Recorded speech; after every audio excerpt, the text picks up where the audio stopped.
Hi, welcome to Entertainment Insider. I'm Gene Triplett, entertainment editor for the Oklahoman and NewsOK.com.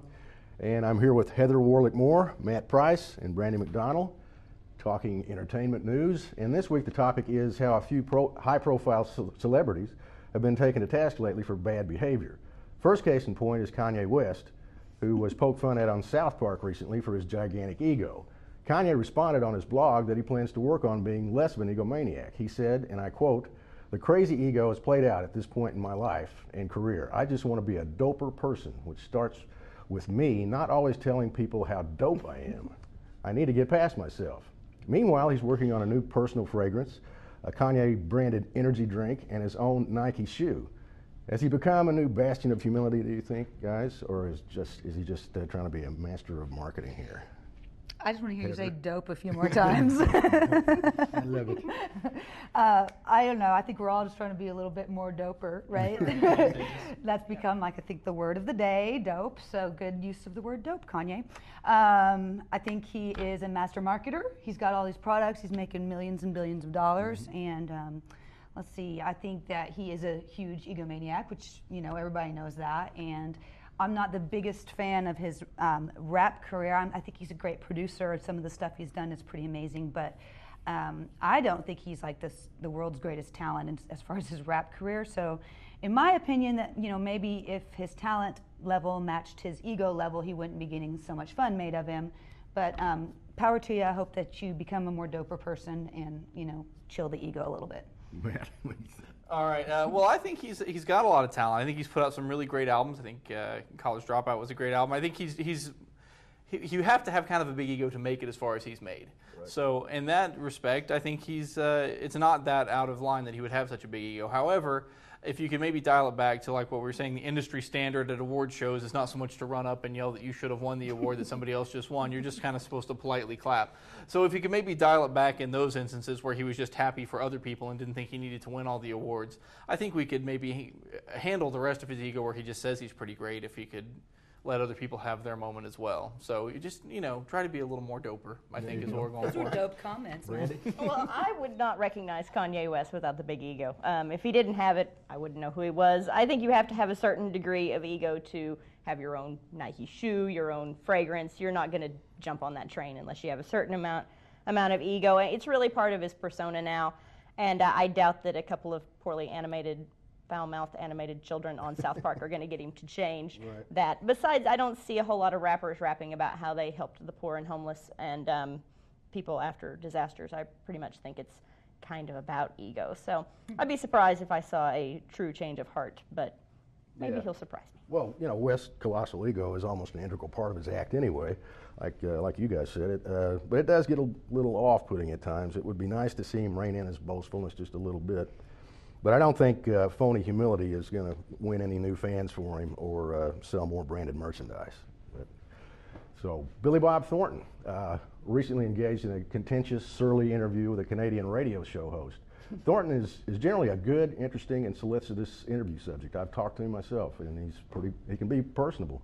But this bad interview quickly spread via YouTube, with several news organizations picking up the story. And so the question that comes to mind is the internet making it too easy to catch people at their worst, and are people being unfairly marked even if they were just having an isolated bad day? Brandy, what do you think? Well, there is a difference. We were talking about this earlier, that as far as the internet goes, there's a difference between the camera crews that follow people to the grocery store who are movie stars to try to get them with their hair in curlers, and this situation, which is that he and his band walked into a studio interview situation where it was a radio interview, but also they have several cameras set up. They have a YouTube channel where they also show the video of the interviews. And he basically walked into this situation and essentially decided to be a jerk because the guy mentioned that he was an actor in the context of this interview with his band. Now, if you don't want people to know you're an actor in a band, then don't take a spot on Willie Nelson's tour and don't take big, 15-minute radio interviews, because that's not how bands really work unless you have a movie star in them. And he just basically decided to be a jerk. I didn't even watch the whole thing up to the blow-up part because it was so painful to watch. Because once the guy mentioned that he had cinematic achievements, Billy Bob Thornton won't even answer his questions. I mean, the guy asked, when did your band form? And Billy Bob Thornton says, I don't understand the question. Yeah, you understand it. You're just a jerk. Yeah. The internet does make it too easy to catch people having an isolated bad day. That part is true. However, in this situation, it's not like he was surprised. He wasn't walk out of his house. Oh, suddenly I'm in the middle of an interview. They set this up. He knew he was going in to do an interview that day. If you're going to set up the interview, if you're going to take the interview, be on the job. Show up and do what you're supposed to do. So in that instance, I can't really feel too bad for him. It's not like it was a surprise to him that he was there. So I wouldn't mind if we maybe rein back on some of the paparazzi type stuff. But on the other hand, if you set up an interview, if your publicist knows you're doing an interview, you show up, just get through it. Just be a grown up and get through your interview. Yeah, absolutely. Yeah, I agree with these two. I think he's been taking lessons from Kanye in the ego department, and he needs to be a doper person. But it's the paparazzi. That's a good point. I mean, it's not like he was being followed through the grocery store with a camera. He set this interview up. He knew what he was doing, and yes, the internet can make it too easy for videos to come out and make people look bad. He may have just been having a bad day, but it sounds like he was just being a jerk. Like Brandy said. So, yes, I guess the answer is yes. Yeah. Yeah, when a celebrity agrees to an interview knowing full well that it's going to be published or publicly aired, he or she should have the good sense to be on their best behavior. That's just all there is to it, internet or not. Apparently in this case, Billy Bob was there with his band and he wanted to talk about his music only, and he foolishly lost his temper when the radio host started asking him movie-related questions. Sorry, Billy Bob, when you're a movie star, that comes with the territory.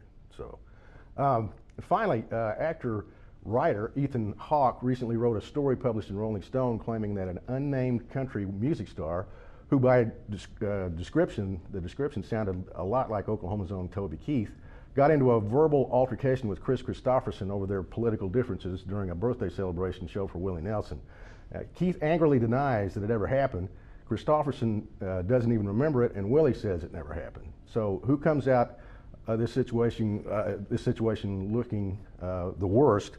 And also, does this say something about whether the magazine should be using a real journalist or allowing celebrities to write articles for the magazine? Matt, what do you think? Ethan Hawke is a little more than just a garden variety celebrity. He's had 2 books published, one of which got horrible reviews, one of which got pretty good reviews. So hiring him to be a writer isn't necessarily the worst thing in the world. I do think there's a chance that his own either political leanings or feelings about the situation led him to say, oh, this is a good story, I'm going to go with it without getting proper backing up. He should have checked with all those people, or at least gotten confirmation from somebody else before he ran with the story, knowing it's going to be contentious. Obviously, we all do journalism. Sometimes you don't have time to check every single thing in a story. You sometimes take it on faith that what the person is telling you is true. But if it's got something that's going to be contentious, that somebody is going to be upset about, you've got to check it. If somebody says, I played cards yesterday with my mom, you might not call his mom to double check, but if he says, hey, my mom shot a guy, you better start calling around and getting some confirmation. So, There you go. Brandy? Well, this is a really odd sort of. This is not the oddest sort of celebrity feud that you've ever seen going on. Toby Keith versus Ethan Hawke with Chris Christopherson and Willie Nelson in the middle. I mean, that's a little insane. I mean, that's kind of crazy right there. But it is a weird situation. I don't think that Toby Keith did himself any favors, because kind of how it all came to light was at backstage last week at the ACM Awards, and what he does is he blasts a reporter from the Tennessean who wrote about this on his blog and basically said, hey, it looks like they're talking about Toby Keith in the story, which if you read the story was pretty obvious they were talking about Toby Keith. So I don't think he does himself any favors looking good, yelling at some guy backstage at an awards show. I mean, you might want to keep a lid on that temper a little bit more. But I think Ethan Hawke really comes out looking like he doesn't know what he's doing. I mean, there's a difference between writing books and screenplays and being a journalist. There is a difference in that area. I mean, you're talking about somebody, and it's hard to tell what the whole story says because Rolling Stone hasn't published the whole thing, but you're talking about somebody who was relating a story that he supposedly saw back in 2003, making very thinly veiled, names here and using like direct quotes. I mean, unless you recorded it or took some copious notes, which might be nice if you pulled those out instead of saying no comment at this point. You probably don't have a direct quote from Toby Keith and Chris Christopherson from this. And Chris Christopherson also has come back and said that there was another mistake in the story, that one of these college pals that said all of these things that Chris Christopherson did, he never did any of those things. So I think that this kind of makes the magazine look bad, particularly since all they'll say is we're standing behind the reporting, but they've got another reporter interviewing Willie Nelson about how this never happened. So I don't think that anybody looks really great in this situation. Heather? Good point. Yeah, I mean, it just occurs to me. I mean, it sounds like a libel case just waiting to happen. I mean, in some ways, you know, if Ethan Hawke is coming up, like you said, coming up with these quotes, he didn't have a recorder, he didn't have copious notes going on. So I don't know. It's pretty scary. I do wonder about, you know, Toby Keith. I mean, God, he was unleashing a tirade of F-bombs at that reporter, the Tennessean reporter, and I mean, that just makes him look really bad. And if it was false, like everyone's trying to make it out to be, or, you know, Christopherson doesn't remember it, but just seems like you should just like issue a statement, let it die, and just forget about it. But he made such a big deal out of it that made him look bad. So I think the only one here who doesn't look too bad in this situation is Christopherson for saying he doesn't remember it, and Willie Nelson. Dragged into the Yeah, he's dragged into all of our news today. Willie keeps getting, he's all over the place. Yeah, Rolling Stone does say it stands behind its story. So if it isn't true, obviously Rolling Stone looks bad, and so does Ethan Hawke. And if a publication is going to run a story that requires any kind of confirmation of facts, it's always wise to assign a trained, experienced journalist to the task. Otherwise, they're cruising for a lawsuit. And the way Ethan Hawke handled this story, it looks pretty shaky. We'll see how that pans out. It'll probably just die away. But anyway, that's the news we have for this week.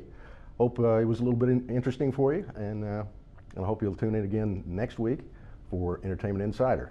So we'll see you then.